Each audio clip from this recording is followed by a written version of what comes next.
আসসালামু আলাইকুম। এজন মানুহৰ তিনিজন খাছ লগৰ আছিল। তেওঁলোকে একেলগে আড্ডা মাৰে, একেলগে ফুৰে, একেলগে ঘূৰে। এদিন তিনিজন একেলগত থাকোঁতে মানুহজনে পৰীক্ষা ল'বৰ কাৰণে তিনিজনৰ মাজত সুধিলে যে কোৱাচোন, মোৰ যদি হঠাতে ইন্তেকাল হৈ যায়, তহঁতৰ কোনজনে মোৰ কাৰণে কি কৰিবি? তো প্ৰথমজনে ক'লে, চা ভাই, এইবিলাক মৰাৰ কথা, ইন্তেকালৰ কথা এইবিলাক মোৰ আগত বেছিকৈ নকবি। তোৰ যদি কিবা গা বেয়া লাগে, তোৰ কিবা প্ৰব্লেম হয়, এক্সিডেণ্ট হয়, তোক মই হস্পিটেলত লৈ যাম, তোক বেষ্ট টু বেষ্ট ডক্টৰৰ ওচৰত লৈ যাম, যিমান খৰচ কৰিব লাগে কৰিম, যাতে তোৰ জান বাচি যায়।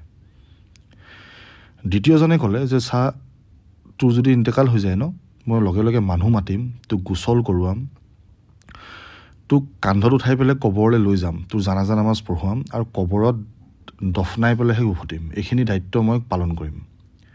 আৰু তিনি নম্বৰ যোনজন বন্ধু ন, তেখেতে ক'লে যে চা ভাই, তোৰ যদি ইন্তেকাল হৈ যায় ন, তোক লগে লগে মানুহ গোটোৱাম, তোক গোচল কৰোৱাম, তোক কান্ধত উঠাই কবৰলৈ লৈ যাম, জানাজা নামাজ পঢ়ুৱাম, তোক কবৰত দফনাম আৰু তোৰ লগত শুম।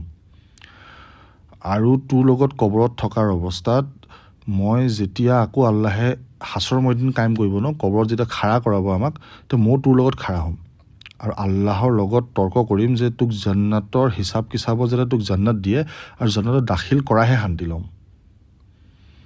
তো এতিয়া আপোনালোকে কওক, এই তিনিজন বন্ধু কোন আছিল বাৰু? প্ৰথমজন হ'ল আপোনালোকৰ টকা পইচা, যি টকা পইচাই আপোনালোকক হস্পিটেল খৰচ আৰু যিমানখিনি লাগে জান বচাব পাৰি তাৰ লাগে টকা পইচা খৰচ কৰোৱাব। 2 নম্বৰজন হ'ল আপোনাৰ আত্মীয় স্বজন, যি আত্মীয় স্বজনে আপোনাক কবৰত থৈ উভতি আহিব। আৰু 3 নম্বৰজন হ'ল আপোনাৰ নেক আমল, যি নেক আমলে আপোনাক কবৰত লগত যাব, হাছৰ ময়দানত আপোনাৰ লগত খাৰা হ'ব, হিচাপ কিচাপত লগত থাকিব আৰু জান্নাতৰ বাশ্বাৰাত লৈ আপোনাক জান্নাতত দাখিল কৰাব।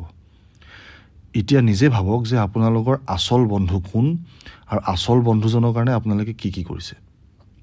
জাজাকাল্লাহু খাইৰ। Subscribe to our channel Sifat and Hikmat.